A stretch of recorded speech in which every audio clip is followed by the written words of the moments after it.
So the first sloka starts like this: Dhritarashtra uvacha dharma kshetre kurukshetre samavetayuchavah mamaka pandavasyaiva kim akurvata sanjayah.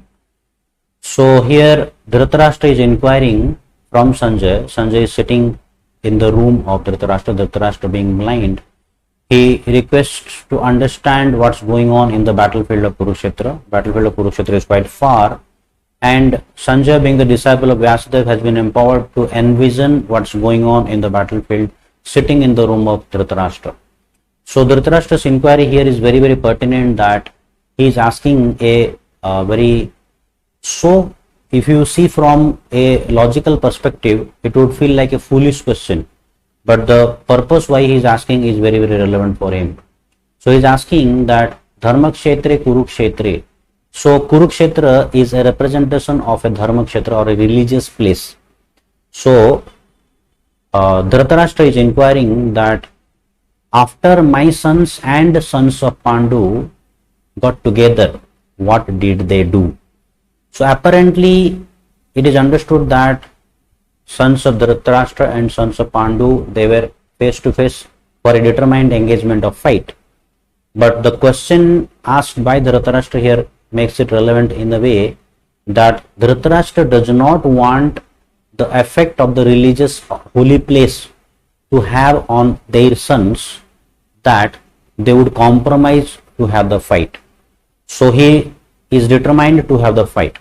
At the same time, he is also looking that the sons of Pandu should also either run away with the fear of the Dhritarashtra's sons, or they fight and lose. So that's what he is actually contemplating, and he is actually expecting.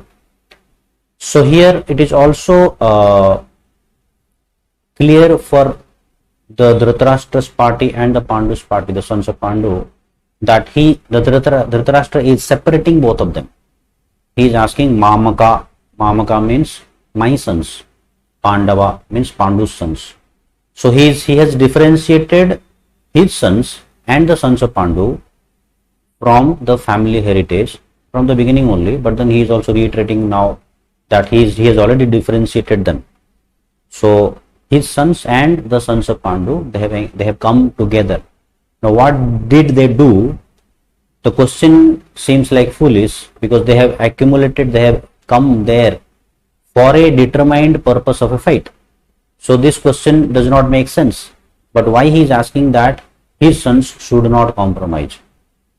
At the same time, if you see from the perspective of the providence, they have come together for a fight, and Krishna is going to oversee the entire thing here, and Krishna is also going to encourage Arjuna, and Arjuna's doubts. He is going to clear all the Arjuna's doubts in due course of time, and eventually they are all going to get to fight. So the sons of the Dhritarashtra are compared to the weeds in a paddy field. So when the weeds of a paddy field are removed, does anyone complain? Does anyone think that why you are removing the weeds, why you are killing the weeds, why you are causing suffering to the weeds, why you are causing so much of disturbance to the weeds? No.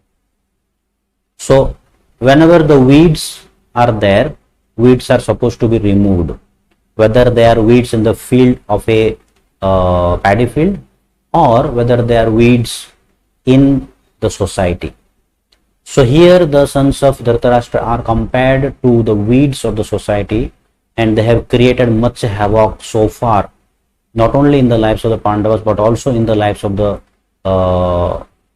the kingdom they were ruling. So you should also understand that when somebody is concerned about why weeds are being removed, so the people who are concerned about the removal of the weeds do not know the detrimental effects of the weeds.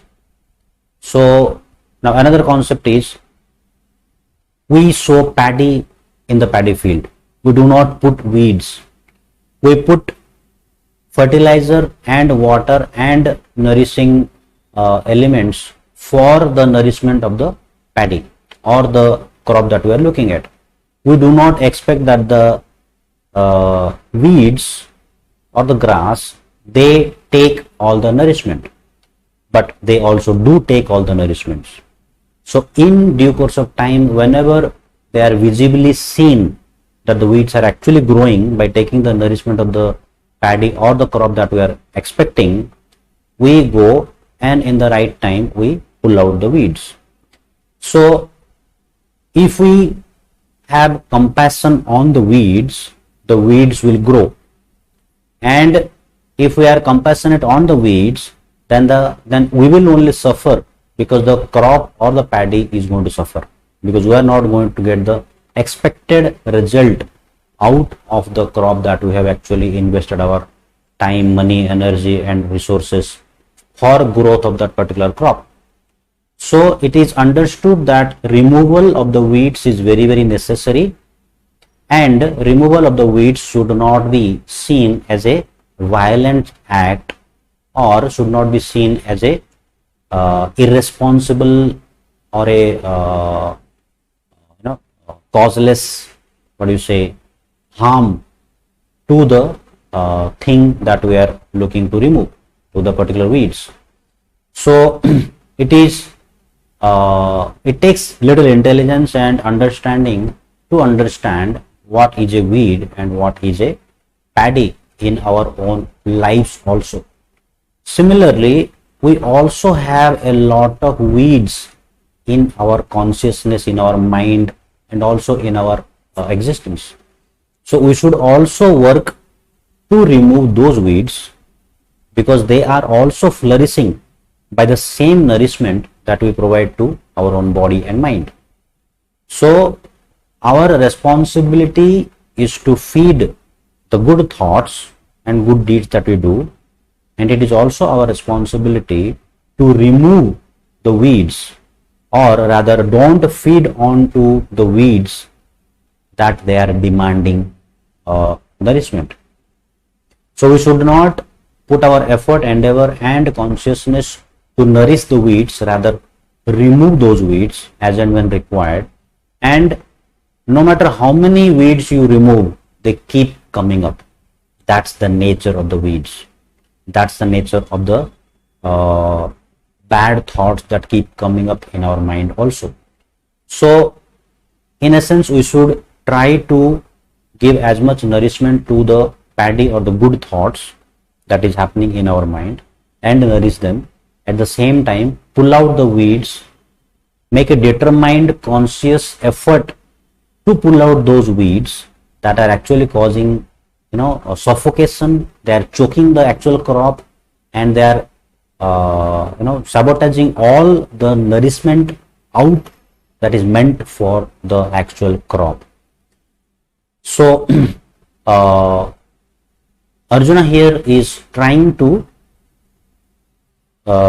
understand that, as we see in the forthcoming sessions, that Arjuna is going to give a lot of reasons why he doesn't want to fight, and Krishna is going to convince that no, they are the weeds or the antisocial elements, they are supposed to be removed from the society even if they are your relatives.